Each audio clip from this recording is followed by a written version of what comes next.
কোনো নকল নোট এই নোট গোনার মেশিনের পরীক্ষায় পার পাবে না। কিন্তু চা দিয়ে ভেজানো এই নকল নোটটি ছিল একদমই অন্যরকম, কারণ এটি পুরোপুরি হাতে আঁকা।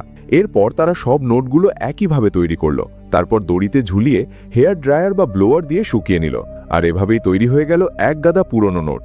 এই নোটগুলো সব সদ্য তৈরি হওয়া নকল টাকা, কিন্তু নতুন নোটের তুলনায় পুরনো নোটগুলো মানুষের চোখে ধরা পড়ার সম্ভাবনা অনেক কম। এরপর আসল পরীক্ষার সময় চলে এলো। সঙ্গী দোকানদারের দিকে নকল নোট বাড়িয়ে দিয়ে এক বোতল কোল্ড ড্রিঙ্ক বা সোডা চাইল, কিন্তু দোকানদার টাকাটা হাতে নেওয়া মাত্রই ধরে ফেলল যে কিছু একটা গড়বড় আছে, আর তার বুকটা ধক করে উঠল। দোকানদার লোকটিকে ধরে ফেলল, আর তখন ছেলেটি দৌড়ে গিয়ে প্রাণপণে তার সঙ্গীকে টেনে ছাড়িয়ে নিয়ে এলো। পথচারীরা বুঝতেই পারছিল না আসলে কি হয়েছে, কিন্তু দোকানদারকে চিৎকার করে তাদের ধরার চেষ্টা করতে দেখে তারাও তাদের পিছু নিল। একবার ধরা পড়লে তাদের হয়তো মেরেই ফেলত, কিন্তু ভাগ্য ভালো যে তারা আগে থেকেই পালানোর রাস্তা ঠিক করে রেখেছিল, তাই কোনো বিপদ ছাড়াই তারা অন্যদের ঝেড়ে ফেলে পালিয়ে আসতে পারল। ফিরে এসে দুজনে কোনো দ্বিধা না করেই সব নকল নোট পুড়িয়ে ফেলল। সানি কিছুতেই বুঝতে পারছিল না যে নোটের ওপরের ওই সিকিউরিটি লেয়ার বা নকল রোধ করার প্রলেপটাও সে নকল করতে পেরেছে। তবুও দোকানদার কিভাবে এক নিমেষে সেটা ধরে ফেলল। সে খুব সাবধানে একটা নকল নোট হাতে নিয়ে অনেকক্ষণ চিন্তা করল, আর অবশেষে আসল কারণটা খুঁজে পেল। সে তার সঙ্গীকে চোখ বন্ধ করতে বলল এবং হাতে 3টি নোট ধরিয়ে দিয়ে জিজ্ঞেস করল কোনটা নকল। সঙ্গী শুধু হাত দিয়ে স্পর্শ করেই সাথে সাথে নকল নোটটি বের করে ফেলল। এখানেই তাদের ভুলটা ছিল, তারা ভুল কাগজ ব্যবহার করেছিল। আসল টাকা তৈরি হয় এক বিশেষ ধরনের কটন পাল্প বা তুলার মণ্ড দিয়ে তৈরি কাগজ দিয়ে, যার স্পর্শ তাদের বানানো নকল নোটের থেকে একদম আলাদা। যে কেউ টাকা গুনতে অভ্যস্ত হলে এক পলকেই সেটা ধরে ফেলবে। তাছাড়া এই কাগজের একটা আলাদা খসখসে শব্দ আছে। আর আসল সমস্যা হলো নোটের ওপরের সেই কালার চেঞ্জিং কালি বা রঙের পরিবর্তনশীল কালি, যা বিভিন্ন কোণ থেকে দেখলে রঙের পরিবর্তন হয়। সবচেয়ে কঠিন ছিল নোটের ভেতরে থাকা নিরাপত্তা সুতা বা সিকিউরিটি স্ট্রিপ নকল করা। 2016 সালের পর ভারত সরকার 500 এবং 1000 টাকার নোট নিষিদ্ধ করে দেয় এবং মহাত্মা গান্ধীর ছবি দেওয়া নতুন নোট বাজারে ছাড়ে। নতুন এই নোটে 3টি নতুন সুরক্ষা ব্যবস্থা যোগ করা হয়েছিল। তাই এমন নকল নোট বানাতে হলে এই সমস্যাগুলির সমাধান করতে হতো। সবচেয়ে গুরুত্বপূর্ণ বিষয় হলো নতুন নোটের ছবিতে থাকা মানুষের কলারের ওপর খুব ছোট ছোট অক্ষরে কিছু লেখা থাকে, যা বড় রেজলিউশনের স্ক্যানার দিয়েও হুবহু মেলানো অসম্ভব। এই জাল নোট বানানো অত্যন্ত কঠিন, তাই নোটের মূল ডিজাইন বা ডামি তৈরি করার জন্য পুরোপুরি হাতের কাজের ওপর নির্ভর করতে হয়েছিল, আর তারপর সেটাকে সঠিক মাপে ছোট করে নিতে হতো। অবশ্য এটা সানির জন্য খুব সহজ কাজ ছিল। সে একটার বদলে একটা নোটের সব ডিটেল বা খুঁটিনাটি হুবহু এঁকে ফেলল, এবং এরপর ঘষা মাজা আর কেমিক্যাল দিয়ে ট্রিটমেন্ট করার পর নোট ছাপানোর একটা আসল মডিউল তৈরি হয়ে গেল। কিন্তু আসল টাকা তৈরির সেই কটন পাল্প বা তুলার মণ্ড দিয়ে তৈরি কাগজ সরকার কঠোরভাবে নিয়ন্ত্রণ করত, তাই সাধারণ মানুষের পক্ষে সেগুলো কেনা অসম্ভব ছিল। তারা শেষমেশ কাছাকাছি হাতের স্পর্শ পাওয়া যায় এমন সাধারণ কাগজ খুঁজতে বাজারে পুরনো জিনিসের দোকানে ঘুরল, কিন্তু কোনোটি ঠিকমতো মিলছিল না। তবে একদিন সানি একটা বিজ্ঞাপনের কাগজে আসার আলো দেখতে পেল। সানি কাগজটা সঙ্গীর দিকে ছুড়ে দিল। সঙ্গী হাত দিয়ে স্পর্শ করে দেখল যে ওটার টেক্সচার বা হাতের স্পর্শ প্রায় আসল টাকার মতোই, কিন্তু সমস্যা হলো সেটা খুব পাতলা ছিল। দুটো কাগজকে একটার উপর আরেকটা রাখলে কেবল হাতের স্পর্শেই নয়, বরং পুরুত্বের দিক থেকেও তা একদম আসল টাকার মতো হয়ে যায়। শুধু কাগজগুলোকে ব্লিচ করে আলাদা করে নিয়ে তাতে ছাপাতে হতো। এরপর মাঝখানে ফুটো করে সিকিউরিটি স্ট্রিপ ঢুকিয়ে আবার আঠা দিয়ে জুড়ে দিলেই দারুণ এক স্যান্ডউইচ স্ট্রাকচারের নোট তৈরি হয়ে যেত। কিন্তু তখনও একটা বড় সমস্যা রয়ে গিয়েছিল, সেটা হলো কাগজের সেই কালার চেঞ্জিং কালি। সঙ্গী একটা উপায় বের করল। সে বাজারে পাওয়া মেটাল পেন্টের সাথে কালি মিশিয়ে নিল, যার ফলে রঙের পরিবর্তনটা হুবহু আসল নোটের মতো দেখাচ্ছিল। এরপর নোটের ওপর এক স্তর বার্নিশ বা স্বচ্ছ আঠা লাগিয়ে দিলেই তা আসল টাকার মতো সেই খসখসে শব্দ করতে শুরু করলো। আর সবার শেষে ছিল সেই জাদুকরি কাজ, অর্থাৎ চা পাতা দিয়ে ভেজানো। উন্নত করা এই নকল নোটের মান পরীক্ষার জন্য দুজনে আবার সেই পরিচিত দোকানে গেল। দোকানদার প্রতিদিন শত শত নোট হাতে নেয়, তাই সেই ছিল সবচেয়ে বড় পরীক্ষক। তবে এবার তারা একটু চালাকি করল। ধরা পড়ার ভয়ে দুজন হাত ধরে দাঁড়িয়ে রইল, যাতে বিপদ হলে একে অপরকে বাঁচাতে পারে।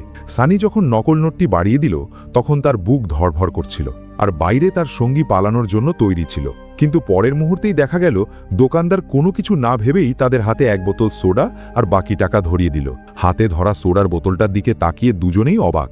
তারা রাস্তা দিয়ে হাঁটছিল, মুখে কোনো ভাবান্তর ছিল না। খুশিতে আত্মহারা হওয়া বা ভয় পাওয়ার কোনো লক্ষণই নেই। কিন্তু রিকশায় ওঠার পর তারা আর আনন্দ চেপে রাখতে পারল না। তাদের এক রাতের পরিশ্রম সফল হয়েছে। যেটা আগে স্বপ্ন ছিল সেটা এখন সত্যি। কিন্তু এরপর তারা এমন একটা কাজ করল যা কেউ ভাবতেই পারেনি। সানি ছোটবেলা থেকেই খুব ভালো ছবি আঁকতে পারত, কিন্তু বাড়িতে বিপদ আসায় বাবা তাকে ফেলে চলে যায় আর সে এতিম হয়ে যায়। এরপর সে রেলওয়ে স্টেশনে ছবি এঁকে ভিক্ষে করে দিন কাটাতো। পরে তার পরিচয় হয় ফিরোজের সাথে। তাকেও তার বাবা ফেলে দিয়েছিল। ফিরোজের ব্যবসার মাথা খুব ভালো। সানি ছবি আঁকত আর ফিরোজ সেটা বিক্রি করত। এভাবেই কোনো মতে দিন চলছিল। একদিন দাদু তাকে খুঁজে পেলেন আর তারপরই তাদের এই দুর্দশার শেষ হলো। দাদু তখন এক প্রায় বন্ধ হয়ে যাওয়া খবরের কাগজ চালাতেন। সানি তখন বড় বড় মানুষের ছবি এঁকে টাকা রোজগার করত। সে যদিও খুব প্রতিভাবান ছিল এবং হুবহু ছবি আঁকতে পারত, কিন্তু নামডাক না থাকায় কাস্টমাররা খুব কম দাম দিতে চাইত। সানি সব সময় তাদের ফিরিয়ে দিত, কারণ তার কাছে তার আঁকা ছবিগুলো শিল্পের মর্যাদা রাখত। এদিকে খবরের কাগজের অনেক টাকা পাওনা ছিল। কাগজটা বন্ধ হওয়ার উপক্রম হয়েছিল। দাদু এটা তার সারা জীবনের স্বপ্ন দিয়ে গড়েছিলেন। সানি তাকে কষ্ট দিতে চায়নি। যেহেতু তার ছবি আঁকার প্রতিভা আছে আর নিজের প্রিন্টিং প্রেসও আছে, তাই কেন সে এটা কাজে লাগাচ্ছে না? সে চিন্তা করল নিজেই টাকা ছাপাবে। প্রথমে ফিরোজ এই আইডিয়া শুনে খুব অবাক হয়েছিল, কিন্তু পরে ভাবল ভাগ্য তো সাহস করেই বদলাতে হয়।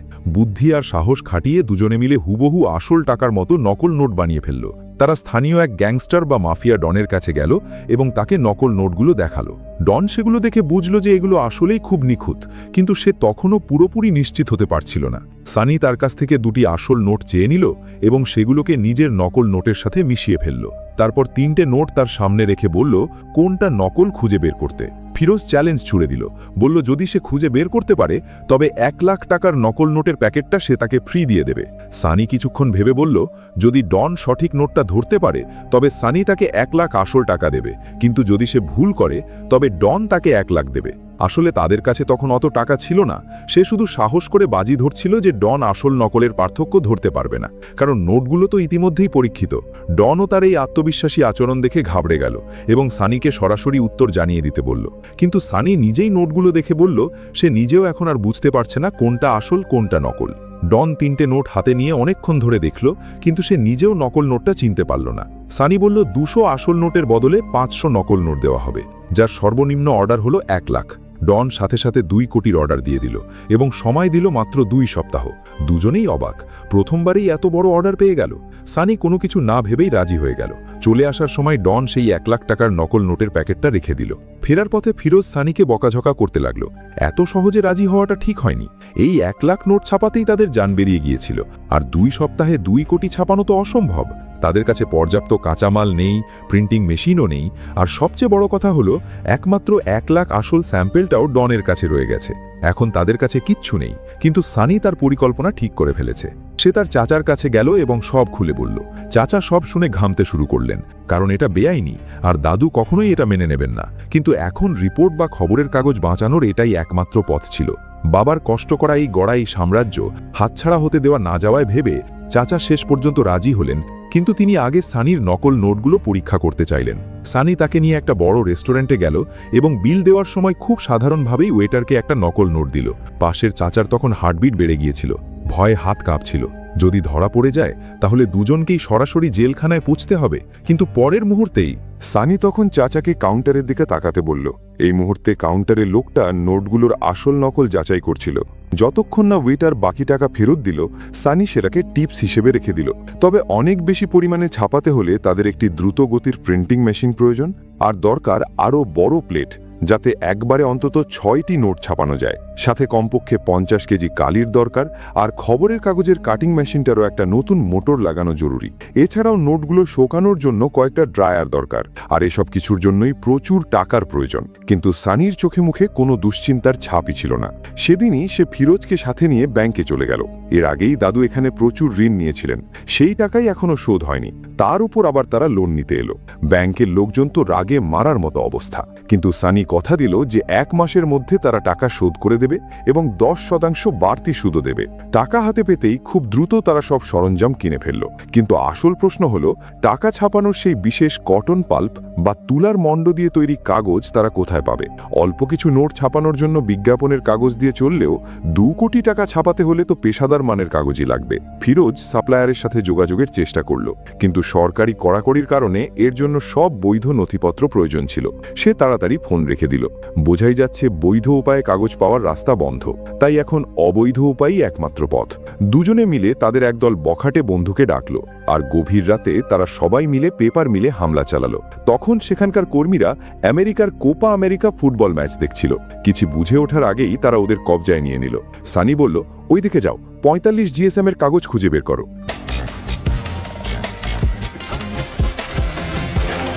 There's nothing here. Did you get any? Hey, I found it! খুব দ্রুত তারা 45 গ্রাম প্রতি বর্গমিটারের সব কাগজ চুরি করে নিয়ে এলো, যা তাদের পরিকল্পনার চেয়েও বেশি ছিল। এখন সব কিছু একদম প্রস্তুত, আর এর পরের কাজ হলো টাকা ছাপানো। একের পর এক সবুজ রঙের নকল নোট প্রিন্টিং মেশিন থেকে বেরিয়ে আসতে লাগলো। তারপর সেগুলোকে ড্রায়ারে শুকানো হলো এবং শেষে খবরের কাগজে মুড়িয়ে প্যাকেজ করা হলো। নিজেদের তৈরি কাজের ফলাফল দেখে ডন বা গ্যাংস্টার লিডার আবার অবাক হয়ে গেল। তারপর সে তার সাগরাতকে টাকা পরিশোধ করতে ইশারা করল। এক বস্তা আসল টাকা দেখে দুজন হাসিতে ফেটে পড়ল। তারা যখন চলে যাওয়ার প্রস্তুতি নিচ্ছিল, ডন বলল, এক সেকেন্ড, তোমার নাম কি? সানি। তোমার আরও নকল নোট প্রয়োজন? যে কোনো সময়। আগের অভিজ্ঞতার কারণে এবার টাকা ছাপানোর গতি আরও বেড়ে গেল। নকল নোটে ভরা বাক্সগুলো ঘরের কোনায় স্তূপ হয়ে রইল। এরপর তারা নোট গোনার মেশিনে সেগুলো পরীক্ষা করল এবং দেখল যে মেশিনটি কোনো সতর্ক বার্তা দিচ্ছে না। তাই দুজনে মিলে আসল টাকা ও সুদ নিয়ে ব্যাংকে চলে গেল। এখানে 24% লাভ। এ নাও অশোক, তোমাকে একটা ছোট উপহার দিলাম, একটা ল্যাপটপ কিনে নিও। Gift for you. Buy dad a watch or something. কিন্তু কর্মক্ষেত্রে সাফল্য পেলেও ব্যক্তিগত জীবনে সানি হেরে গেল। তার কয়েক বছরের প্রেমিকা বিয়ে করতে চলেছে। কার সাথে বিয়ে করছে তাতে কি? সে ভেবেছিল প্রেমিকাকে গিয়ে বলবে যে এখন তার কাছে অনেক টাকা আছে এবং তাকে দামি রেস্টুরেন্টে নিয়ে যেতে পারবে। কিন্তু পরিস্থিতি এখন এমন পর্যায়ে চলে গেছে যে আর কিছু বলার প্রয়োজন নেই। সে ওয়েটারের কাছে গিয়ে প্রেমিকার ক্রেডিট কার্ডটা ফেরত নিল এবং বিলটা হাতে নিল। যখন সে মানিব্যাগ থেকে টাকা বের করে বিল মেটানোর জন্য আসল টাকা খুঁজতে যাবে, তখনই তার মাথায় একটা বুদ্ধি এলো। সে ওয়েটারকে সরিয়ে দিল এবং পকেট থেকে $1 নকল নোট বের করে বিলের সাথে গুঁজে দিল। সে জানত না যে এই সামান্য একটা কাজই তার জন্য বড় বিপদ ডেকে আনছে। দুজনে চলে যাবার পর রিজার্ভ ব্যাংক অফ ইন্ডিয়ার এক কর্মী সেখানে খেতে ঢুকল। তার নাম মেঘা, আর নকল নোট চেনার ক্ষেত্রে তার বিশেষ প্রতিভা আছে। বাবা মায়ের কথায় সে এখানে বিয়ের জন্য পাত্রী দেখতে এসেছিল, কিন্তু সামনের এই বকবক করা ডাক্তারকে তার মোটেও পছন্দ হয়নি। 2 লোকমা খাওয়ার পরই সে ওয়েটারকে ডেকে বিল মেটাতে চাইল। ওয়েটার তাকে যে খুচরো টাকা ফেরত দিল, সেখানে সানির দেওয়া সেই নকল নোটটিও ছিল। হাতে নেওয়ার সাথে সাথেই মেঘা বুঝতে পারল যে কিছু একটা গড়বড় আছে। নোটটা দেখতে একদম আসলের মতো মনে হচ্ছে, হলেও আসলে এর ভেতরে মৌলিক পার্থক্য আছে। সে সাথে সাথে তার আইডি কার্ড বের করল এবং সব নকল নোট জমা নিল। তারপর সে রাতে সে তার সহকর্মীদের নিয়ে সেগুলো পরীক্ষা করল এবং দেখল যে এই নোটগুলো যে তৈরি করেছে সে অত্যন্ত মেধাবী। মাইক্রোকোড থেকে শুরু করে নকল রোধের প্রলেপ সবই একদম আসল নোটের মতো। সাধারণ মানুষের পক্ষে আসল নকলের পার্থক্য ধরা অসম্ভব। মেঘা যে এক নিমেষে ধরে ফেলল তার কারণ হলো এই কাগজের স্পর্শ। আসলে প্রতিদিন টাকার সাথে কাজ করতে করতে সে এসবের অভ্যস্ত হয়ে গিয়েছিল। দেখা গেল ভেজানোর পর নকল নোটটি সহজেই 2 ভাগে ভাগ হয়ে যাচ্ছে। সে এমনকি পাওয়া তথ্যের ভিত্তিতে সানি নোট বানানোর ধরনও বের করে ফেলল। They don't have any resources or infrastructure. They just have an offset printer and lots of bloody talent. অন্যদিকে সানি তখনও জানে না যে তার নকল নোট ধরা পড়ে গেছে। এরই মধ্যে ডন আবার ফোন করল এবং জানালো যে তার এক পরিচিত ব্যক্তি সানির দক্ষতায় খুব মুগ্ধ এবং তাদের সাথে বড় কোনো ডিল করতে চায়, তবে ডন এর বিনিময়ে 10% কমিশন কাটবে। সানির টিম এখন বেশ বড় হয়ে গেছে। নতুন যন্ত্রপাতি আসার পর তারা যে কোনো বড় অর্ডারই নিতে পারবে। এবারও 2 সপ্তাহের সময় দেওয়া হয়েছে এবং শর্ত হলো তাদের সশরীরে গিয়ে ডেলিভারি দিতে হবে। মেঘা সাথে সাথে পুলিশের কাছে সার্চ ওয়ারেন্ট বা তল্লাশির আদেশ নিয়ে এলো এবং রেস্টুরেন্টের আশপাশের 11টি প্রিন্টিং প্রেসে তল্লাশি চালানোর দাবি জানালো। 2 অফিসার সারা রাত তল্লাশি চালিয়েও বাকি 10টি কারখানায় কোনো সমস্যা পেল না। এখন শুধু সানির এই প্রিন্টিং প্রেসটাই বাকি রইল। তখন তারা 2 কোটি টাকার অর্ডারের টাকা ছাপছিল। একটার পর একটা নকল নোট প্রিন্ট হয়ে বের হচ্ছিল। তারপর সেগুলো কেটে সাইজ করা হলো। এরপর বিশেষ কালি দিয়ে রং করা হলো এবং শেষে নিরাপত্তা সুতো ও কোড বসিয়ে সেগুলো একদম আসল টাকার মতো হয়ে গেল। সানি এসব নিজেই করছিল। ঠিক তখনই বাইরে পুলিশের সাইরেন বাজতে লাগলো। সানি চাচা জানলা দিয়ে দেখলেন একটা পুলিশ গাড়ি নিচে এসে দাঁড়িয়েছে। তিনি দৌড়ে গিয়ে সানিকে খবর দিলেন। শুরুতে 3 জনেই ভেবেছিল পুলিশ হয়তো তাদের খুঁজতে আসেনি, কিন্তু পরক্ষণেই মেঘার নজর তাদের দরজার দিকে পড়ল। মেশিন বন্ধ করে আবার চালু করতে অনেক সময় লাগবে, আর আগামীকালই ডেলিভারির শেষ তারিখ। সোমার কোনোভাবেই কুলিয়ে ওঠা সম্ভব নয়। এদিকে পুলিশ নিচে এসে গেছে। এখন ধরা পড়লে সর্বনাশ। সব শেষ করতে 15 মিনিট বাকি, তাই তারা ঝুঁকি নেওয়ার সিদ্ধান্ত নিল। তারা দ্রুত লাইট নিভিয়ে ফেলল, ভাবল পুলিশ হয়তো চলে যাবে। কিন্তু ফিরোজ দেখল পুলিশ অন্য কাউকে ফোন করছে। পরের মুহূর্তেই সানির চাচার ফোনে রিং বেজে উঠল। তিনি এই ছাপাখানার ম্যানেজার, তাই সানি তাকে দ্রুত ভেতরের রুমে টেনে নিল, যাতে পুলিশ ফোনে মেশিনের আওয়াজ শুনতে না পায়। তিনি অসুস্থতার ভান করে ওষুধ খাওয়ার নাটক করলেন, কিন্তু পুলিশ তাকে একবার নিচে আসার জন্য চাপ দিল। তিনি ঘুম থেকে ওঠার ভান করে পেছনের দরজা দিয়ে বেরিয়ে এলেন। মেঘা তাকে দ্রুত দরজা খোলার নির্দেশ দিল, কারণ তারা তল্লাশি চালাতে এসেছে। চাচা তাড়াতাড়ি বলে দিলেন যে তিনি মালিক নন, মালিক হলো সানির দাদু, তাই অনুমতি ছাড়া দরজা খোলা যাবে না। ওদিকে সানি তখন খুব টেনশনে টাকা ছাপাচ্ছে, আর ফিরোজ বাইরে পাহারা দিচ্ছে। কোনো প্রমাণ ছাড়া মেঘা জোর করে ভেতরে ঢুকতে পারছে না, আর এটাই ছিল তাদের বাঁচার একমাত্র সুযোগ। পরিস্থিতি বুঝতে পেরে থানার অফিসার মেঘাকে একপাশে সরিয়ে নিয়ে কথা বলতে লাগলেন, আর মেঘা সুযোগ বুঝে দরজার কাছে গিয়ে উকি মারল। ফিরোজ সানিকে বলল কাজ দ্রুত শেষ করতে, কারণ পুলিশ দরজার একদম কাছে। এদিকে নোটগুলো ছিল স্যান্ডউইচ স্ট্রাকচারের, মাত্র এক পাশ ছাপানো হয়েছে, অন্য পাশ এখনো বাকি। মেঘা একদম দরজার কাছে চলে এলো, আর সানি ও ফিরোজের মধ্যে ঝগড়া শুরু হলো। মেশিন কি বন্ধ করবে নাকি ঝুঁকি নিয়ে কাজ শেষ করবে? অবশেষে অন্য পাশটাও ছাপানো হয়ে গেল। তারা দ্রুত মেশিন বন্ধ করে দিল, কিন্তু মেঘা ততক্ষণে আওয়াজ পেয়ে গেছে। ভেতরে লাইট নেই, তবুও মেশিনের শব্দ আসছে। এটা একদমই সন্দেহজনক। অফিসার বাধা দিতে চাইলে মেঘা বলল যে সে মেশিন চলার শব্দ পেয়েছে, তাই তাকে ভেতরে ঢুকতেই হবে। থানার অফিসারও তাকে দরজা খোলার সংকেত দিলেন। ভেতরে তখন সানি আর ফিরোজ দ্রুত নকল টাকাগুলো পেছনের রুমে লুকিয়ে ফেলার চেষ্টা করছিল। হঠাৎ একটা আওয়াজ হলো। সানি দেখল মেঝেতে সব টাকা ছড়িয়ে ছিটিয়ে আছে, আর ফিরোজ হোঁচট খেয়ে পড়ে গেছে। দরজা আস্তে আস্তে খুলছে, পুলিশ ভেতরে ঢুকতে চলেছে। তারা কোনো মতে টাকাগুলো কুড়িয়ে রুমে লুকিয়ে ফেলল। Arey, do as much as you can. Hurry up. We also have to go home. Go inside. Megha ভেতরে ঢুকে চারদিকে তাকাতে লাগলো। সানি আর ফিরোজ তখন সেই লুকানো টাকার ওপর বসে দম বন্ধ করে বসে আছে। চাচা মনে মনে ভগবানের কাছে প্রার্থনা করছেন যেন তারা কিছু টের না পায়। মেঘা রুমের সামনে গিয়ে টর্চ মারল, কিন্তু কোনো কিছু অস্বাভাবিক মনে হলো না। ঠিক যখন সে ঘুরে দাঁড়ালো, তার চোখে পড়ল মেঝেতে পড়ে থাকা কাগজের কুচিগুলো, যা নকল টাকা বানানোর সময় পড়েছিল। ডাস্টবিনটাও ছিল পুরো ভর্তি। মেঘা এক নজর দেখলেই সব ধরে ফেলত। সানি মনে মনে ভাবল মেঘাকে শেষ করে দেওয়াই একমাত্র পথ। সে চুপি চুপি মেঘার পেছনে গিয়ে একটা রেঞ্জ হাতে নিয়ে তৈরি হলো। মেঘা তখন ডাস্টবিনের দিকেই তাকাচ্ছিল, একদমই কিছু বুঝতে পারছিল না। ঠিক তখনই তার ফোনে একটা কল এলো। ওদিকে থানার অফিসারের ফোনেও কল এলো।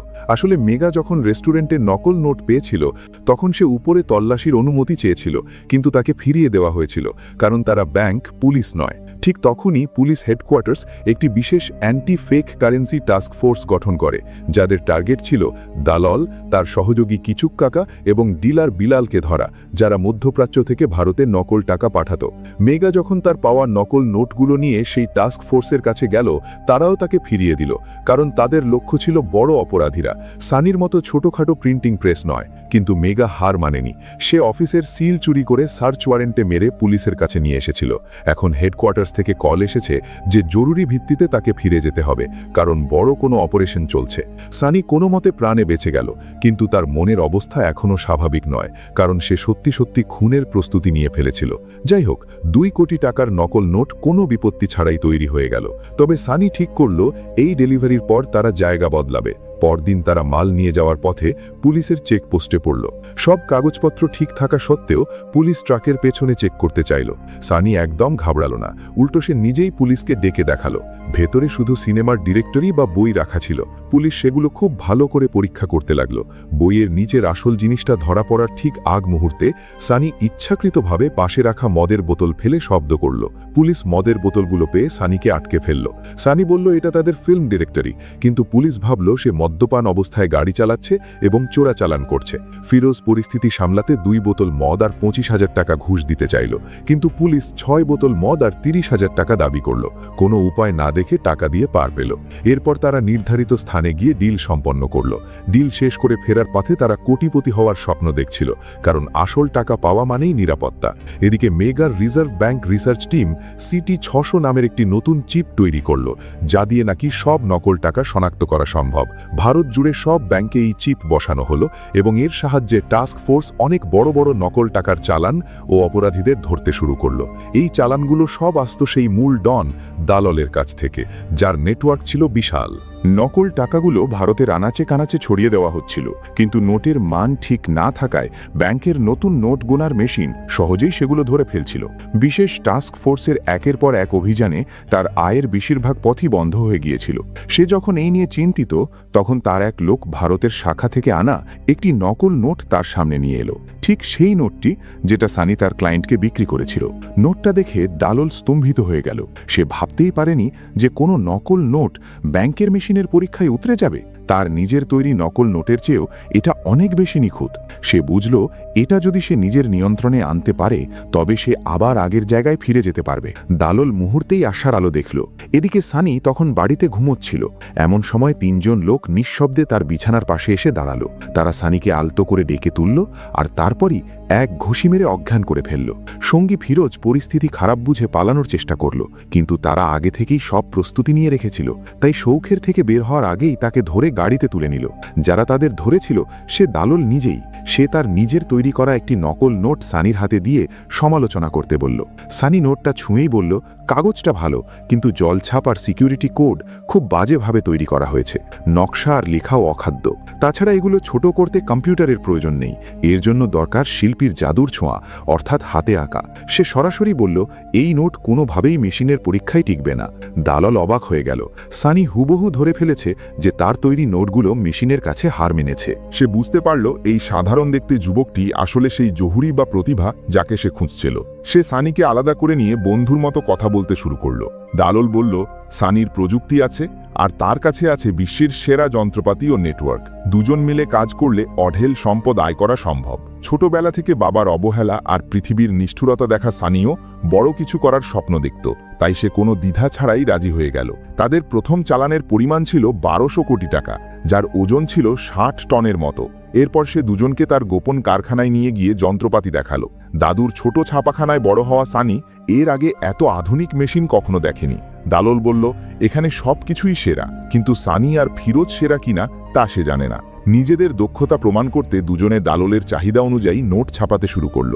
সবকিছু একদম হুবহু হতে হবে এমন কোনো কথা নেই, শুধু মেশিন যেন ধরতে না পারে, এটাই ছিল মূল লক্ষ্য। তাদের জন্য এটা মোটেও কঠিন ছিল না। মাত্র 1 ঘন্টার মধ্যে তারা এমন নোট তৈরি করল যা কোনো মেশিনই ধরতে পারল না। দালোল পুরোপুরি মুগ্ধ। এরপর শুরু হলো মূল অভিযান। দালোল তার ডান হাত আর ডিস্ট্রিবিউটার মানসুরকে তাদের সাথে পরিচয় করিয়ে দিল। এরা 3 জনই ছিল পুলিশের মোস্ট ওয়ান্টেড তালিকাভুক্ত। মানসুর সানির তৈরি নোট দেখেও অবাক। সে সারা জীবন টাকা নিয়ে কাজ করেছে, কিন্তু এত বাস্তবসম্মত নোট আগে কখনো দেখেনি। দ্রুতই বড় বড় মেশিন চালু হলো এবং 1200 কোটি টাকার নকল নোট খবরের কাগজের মতো বের হতে লাগলো। এদিকে টাস্ক ফোর্সের কাছে এক বৃদ্ধ ফোন করে মানসুর সম্পর্কে গোপন খবর দিল। তারপরই ফোনটি কেটে কার্ডটি ভেঙে ফেলে দিল। তার আবির্ভাব মানেই দালোল আবার কিছু শুরু করেছে। টিম লিডার মানসুরের ওপর কড়া নজর রাখার নির্দেশ দিলেন। এদিকে সানির দাদু অসুস্থ হয়ে হাসপাতালে ভর্তি হলেন। সানি যখন বিল দিতে গেল তখন হাসপাতালের কর্মী জানালো যে বিল ইতিমধ্যেই পরিশোধ করা হয়ে গেছে। সানি বুঝে নিল এটা দালোলেরই কাজ, আর তাই সে ফোন করে কৃতজ্ঞতা জানালো। বাংলাদেশের এক প্রত্যন্ত শহরে এক এসইউভি গাড়ি দ্রুত গতিতে চলছিল, যাতে ছিল টাস্ক ফোর্সের সদস্যরা। তারা বাংলাদেশ সেনাবাহিনীর সাথে মিলে দালোলের একটি গুরুত্বপূর্ণ হাত কেটে ফেলার পরিকল্পনা করেছিল। তাদের গোয়েন্দা তথ্য অনুযায়ী মানসুর আজ সীমান্ত পেরিয়ে ভারতে ঢুকবে। সে এমন পথ বেছে নিয়েছিল যেখানে কোনো নিরাপত্তা বা নেটওয়ার্ক নেই। ভারত বাংলাদেশের একটি ধূসর এলাকা, কিন্তু সেখানে সৈন্যরা আগেই ওত পেতেছিল। সে নতুন পথ নেওয়ার পরিকল্পনা করলেও তার লোক পুরনো পথেই গাড়ি চালিয়েছিল। গোয়েন্দা হিসেবে দালোল বিপদ বুঝতে পেরে গাড়ি থামাতে বলল, কিন্তু চালক বলল এ পথে কোনো প্রাণের অস্তিত্ব নেই। এমন সময় দালোল মাটিতে মিলিটারি জিপের চাকার দাগ দেখতে পেল, কিন্তু ততক্ষণে অনেক দেরি হয়ে গেছে।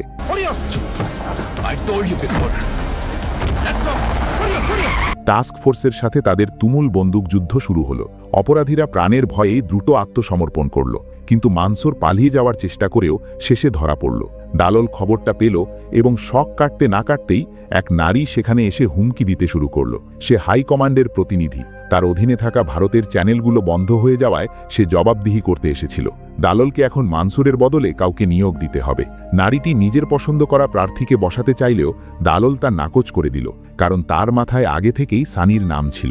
সে দ্রুত মুম্বাইতে রওনা হলো। প্রথম কাজ হিসেবে সে সানির দাদুর সাথে দেখা করতে হাসপাতালে গেল। সে নিজেকে সানির বন্ধু পরিচয় দিল এবং দাদুকে বলল যে সানি পৃথিবীর সেরা শিল্পী। সে দাদুর ম্যাগাজিন আর পেন্টিংয়েরও খুব বড় ভক্ত বলে দাবি করল। মূলত সে দাদুর মন জয় করে সানিকে কবজা করতে চেয়েছিল। পরে সে মানসুরের ঘটনাটি বুঝিয়ে বলল যে বিশেষ টাস্ক ফোর্স এখন সব জাল নোটের আস্তানায় হানা দিচ্ছে, তাই সানির মতো স্থানীয় কাউকে তাদের দরকার। সানি রাজি হয়ে গেল। পরে সে খোঁজ নিয়ে দেখল যে ওই টাস্ক ফোর্সে মেঘা নামে সেই অফিসারটি আছে যে প্রায়ই তাদের আস্তানা খুঁজে পেয়েছিল, কিন্তু মেঘা সানিকে চিনত না। তাই সে কৌশলে মেঘার সাথে পরিচয় বা অভিনয়ের সুযোগ খুঁজে নিল।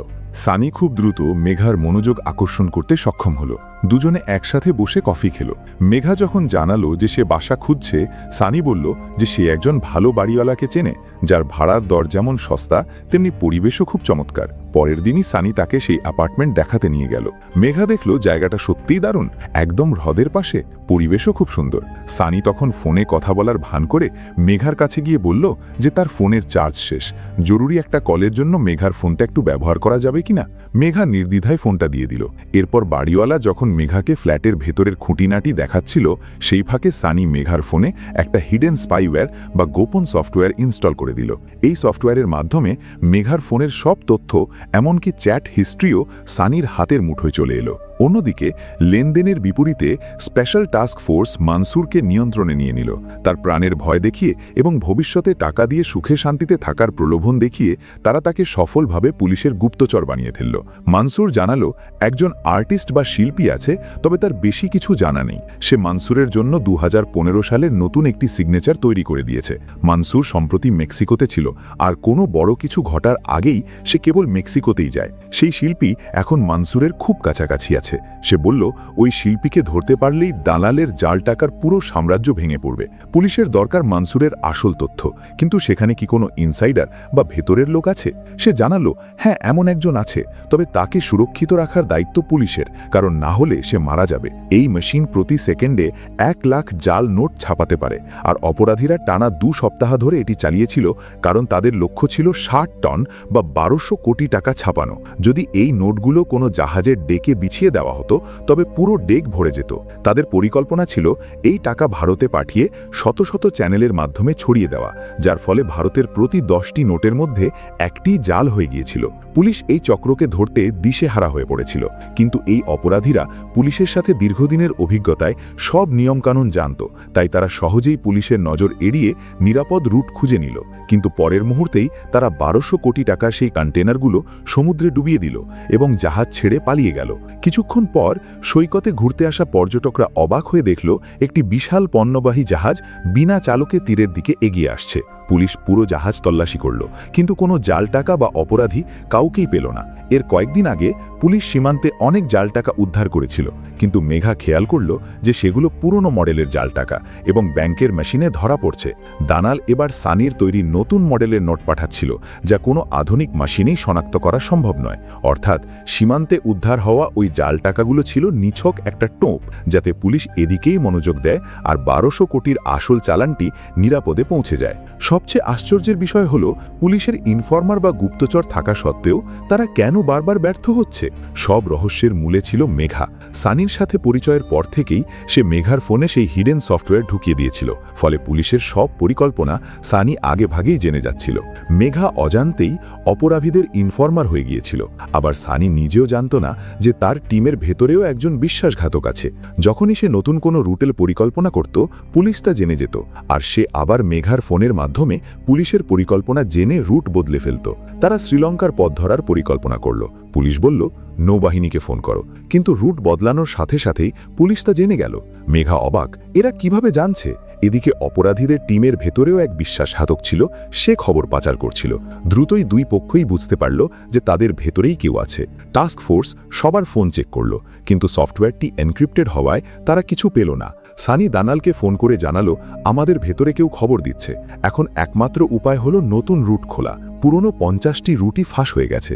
দানালের হাতে একটি ইসরায়েলি রুট ছিল, যা তারা অস্ত্র চোরাচালানের জন্য ব্যবহার করত। এটি অত্যন্ত বিপজ্জনক, কিন্তু এছাড়া আর কোনো উপায় নেই। এই রুটটি নিশ্চিত করতে তারা আবার পুরনো কিছু জাল নোট পুলিশের হাতে ধরা দিল, যাতে পুলিশ ভাবল তারা জিতে গেছে। এদিকে সানি একটি পুরনো জাহাজ ভাড়া করে তাতে 3টি কন্টেনারে টাকা ভরে রওনা হলো। বন্দরে পৌঁছানোর ঠিক আগে একটি ফোন এলো। বন্দরে পুলিশের তল্লাশি চলছে। এখন ঢোকা মানেই ধরা খাওয়া। বাধ্য হয়ে জাহাজটি আবার ঘোরাতে হলো, কিন্তু জাহাজের জ্বালানি শেষ হয়ে আসছিল। গভীর সমুদ্রে নোঙর রাখাও অসম্ভব, তাই তাদের এগোতেই হলো। এমন পরিস্থিতিতে তারা এক পাগলেটে সিদ্ধান্ত নিল মুম্বাইয়ের দিকে যাওয়া, যেখানে অগাভীর পানিতে তারা কন্টেনারগুলো সমুদ্রে ডুবিয়ে রাখতে পারবে। জাহাজ সেখানে পৌঁছল। পানির গভীরতা মাত্র 12 মিটার, লুকোনোর জন্য একদম উপযুক্ত। তারা জিপিএস ট্র্যাকার লাগিয়ে কন্টেনারগুলো ক্রেন দিয়ে সমুদ্রে ফেলে দিল।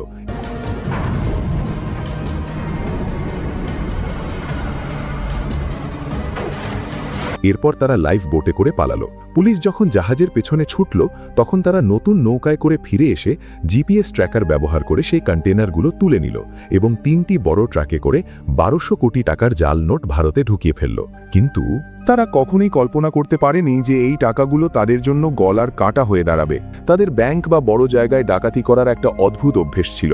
তারা টাকা লুট করে রাস্তা দিয়ে পালানোর সময় সেগুলো বাতাস বা রাস্তায় ছড়িয়ে দিত।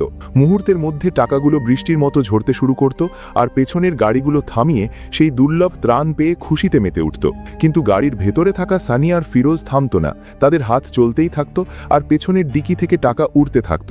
তারা তখন পুলিশের ধাওয়া খাচ্ছিল, আর এদিকে রাস্তায় টাকা কুড়োনোর জন্য মানুষজন এমন ভিড় জমালো যে পুরো রাস্তা জ্যাম হয়ে গেল। পুলিশও অনেক পেছনে আটকে পড়ল। এক চুলো এগিয়ে আসার উপায় ছিল না।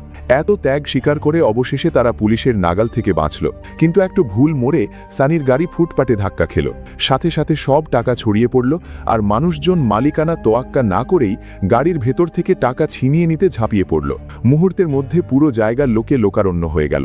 কিন্তু এতে তাদের বিন্দুমাত্র আক্ষেপ ছিল না, কারণ স্টোরেজে থাকা 1200 কোটি টাকার তুলনায় এই টাকাটা ছিল সমুদ্রের এক ফোঁটা জলের সমান। পুলিশ যখন তাদের খুঁজছিল, সানি আর ফিরোজ সেই বিশৃঙ্খল ভিড়ের মধ্যে গা ঢাকা দিল।